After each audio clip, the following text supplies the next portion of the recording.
मैं गुरुजी के साथ कब जुड़ी हूँ इसका मुझे कुछ पता नहीं है।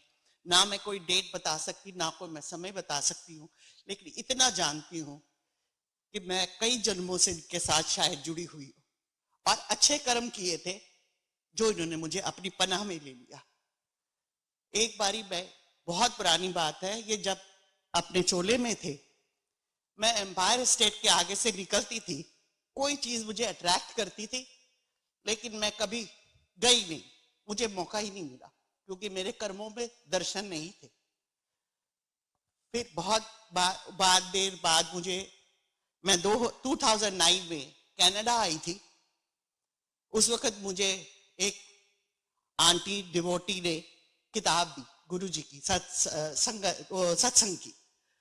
मैं उसको ऐसे लेके आ गई, मैंने कहा क्या करना है, मैं रख लेती हूँ। उसने बड़े प्यार से मुझे दिया और मैं ले आई, लेकिन वो साल भी ऐसे ही निकल गया, अभी तक मेरे कर्मों में था ही नहीं कुछ भी।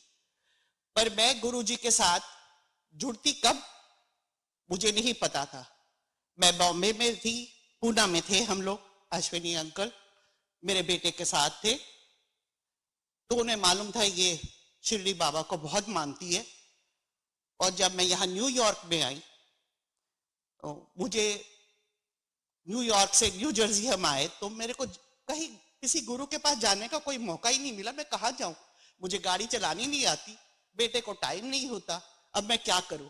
अश्विनी अंकल ने एक दिन कॉल करी, मैं आपको एक जगह लेके जाऊंगा। मेरा मन इतना खुश हो गया, मैं आ गई। लेकिन मुझे मालूम नहीं था गुरुजी के दर्शन है मेरे को गुरुजी के आश्रम लेके जा रहे हैं। मैं पूछती रही, लेकिन उन्होंने नहीं बताया। जब मैं यहाँ पहुंची तो गुरुजी को देखकर मेरे शरीर से ऐसे झंझनाहट हुई जैसे कि आ गई, तो मुझे कान पकड़ के लेके आए।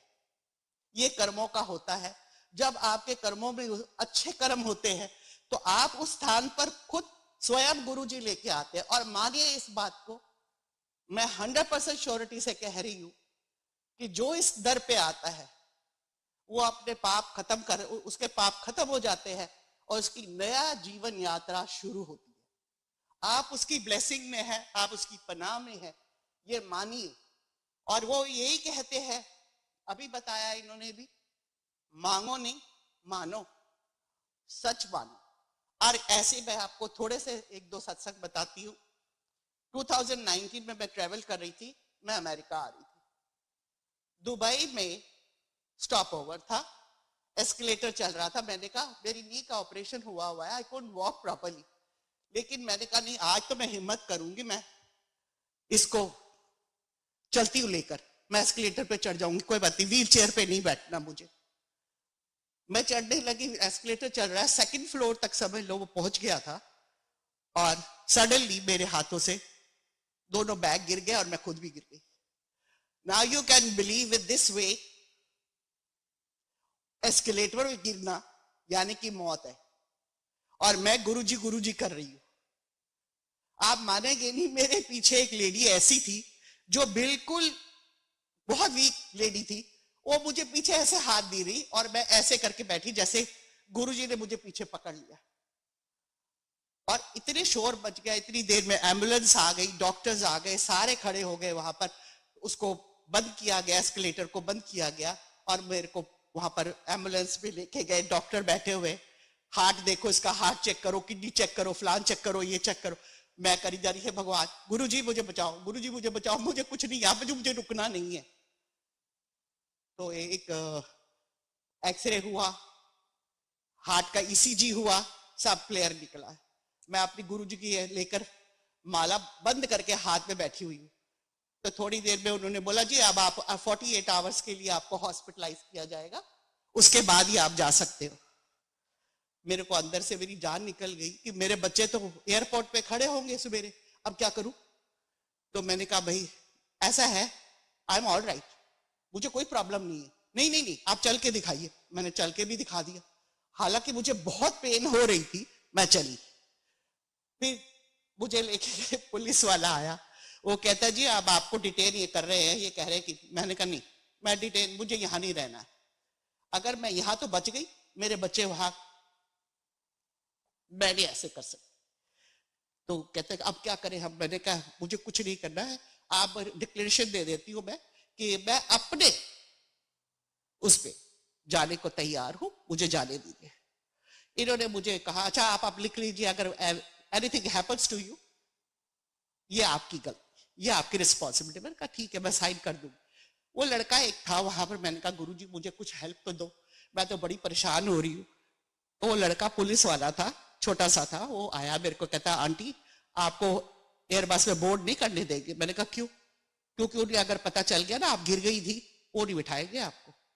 मैंने कहा तो क्या करूं? बोल आप कुछ नहीं बोलना, पेन भी मत बोलना कि मुझे पेन हो रही है या मैं गिरी हूं, आप चले जाओगे। ये गुरुजी की माया थी जिन्होंने मुझे पहुंचाना था, और मैं बहुत अच्छे से अपने बेटे के पास पहुंच गई। जब मैं एयरपोर्ट पे पहुंची तो मेरा बेटा लेने के लिए आया, मेरी बिटिया थी। मैंने जोर जोर से रोना शुरू कर दिया। वो कहते आपको क्या हुआ? आपको एयरबस में किसी ने मारा? क्या हुआ? आपको कोई क्या बात हुई है बताओ तो। मैंने कहा भाई मैं आज तो बची हूँ गुरुजी की कृपा से, मुझे घर लेके जाओ, मैंने मरना था आज तो मर के वापस आई हूँ। ये गुरुजी की पहली कृपा थी। उसके बाद मुझे आने से पहले गुरुजी ने 5 बारी अपना बड़े मंदिर बुलवाया था। मैं कह रही हूँ ये 5 बारी मुझे क्यों जाना है, मुझे समझ नहीं आ रही है। 500 बार मैं रेगुलर बड़े मंदिर गई। I am living in Faridabad, मुझे वहां से जाना होता था, और 5 मैंने पूर्ण किए। उसके बाद मेरा ट्रैवलिंग हुई, ये जो बच गई है। उसके बाद फिर एक और हुआ, मेरी बेटी को शादी के 12 साल हो गए थे, कोई बच्चा ही नहीं था, कोई इशू नहीं, कोई बच्चा ही नहीं हो रहा था, सब डॉक्टर फेल हो गए। कितने आईवीएफ, कितना कुछ, बॉम्बे डॉक्टर, ये डॉक्टर वो डॉक्टर, जहां सारी सृष्टि फेल होती है वहां मेरा महागुरु करता है। मुझे पूर्ण विश्वास था। मैंने कहा बेटे तुम इनकी शरण में जाओ। वो भी पहले नहीं जानती थी गुरुजी को, हम लोग कोई भी नहीं जानते थे। मैंने स्वरूप दे दिया उसको, मैंने कहा रखो इसको और अपना रोज कहा करो, मानो अब तो मांगना ही पड़ेगा, तो मांगो कि मेरे को गुरुजी मेरे पे कृपा करो। 12 साल के बाद ये इस साल उसके घर में ट्विंस हुई, 2 बेटियां, और मैं इतनी खुश हूं गुरुजी आपने तो मेरा एक नहीं, मुझे तो बहुत कुछ दे दिया। आज मैं इस उम्र में आके नानी बन गई, मुझे आपका बहुत बहुत धन्यवाद, लख लख शुक्राना मेरे गुरुजी, लख लख। मैं तभी कहती हूँ कि गुरुजी के पास किसी चीज का भी तोड़ है, लेकिन उसकी श्रद्धा में उनका सिमरन करो। अभी आपने शब्द में भी सुना है, जिसके ऊपर स्वामी का हाथ होता है उसे कोई कुछ नहीं कर सकता, कोई बला नहीं आ सकती। आप विश्वास रखिए इस बात पे। अभी मैंने थोड़े दिन पहले मैंने यहाँ पर एक सत्संग किया था। मेरे बेटे की जो बॉस है वो अंग्रेज है या अमेरिकन है, मेरे को उसके लिए आया, केट को कहो तुम्हें हाई पोजीशन मिलने वाली है। मैं केट को जानती नहीं, मेरे बेटे का है तो मैं कैसे मेरे बेटे को बोला, खैर वो हो गया, वो भी हो गया, वो बन भी गई, वो हो भी गया। आज वो मुझे केट ढूंढती रहती है, कब मिसेस बब्बर आएंगी, आई वुड लव टू सी हर। और मैं उनसे ये पूछना चाहती हूँ आपको कैसे पता चला, जबकि किसी को भी नहीं पता था कि मेरा ये डेजिग्नेशन होने वाला है, मेरे बेटे तक को नहीं पता था, लेकिन हो गया। ये गुरुजी की माया है। जो गुरुजी पे विश्वास करेगा, मैं कहती हूं उसका भला आज भी है, कल भी है, और गुरुजी की कृपा अपार रहती, अपार अपार है। इसका वर्णन मैं अपने शब्दों में कर ही नहीं सकती। अब उसके बाद अभी थोड़े दिनों की बात है, मैंने अपने बेटे को बोला कि वो बड़ा परेशान रहता है, उसको ब्लड प्रेशर बड़ा हाई रहने लग गया, 170 ऐसे रहने लग गया। तो अभी तो वो छोटा है, मैंने कहा ये क्या प्रॉब्लम हो गई।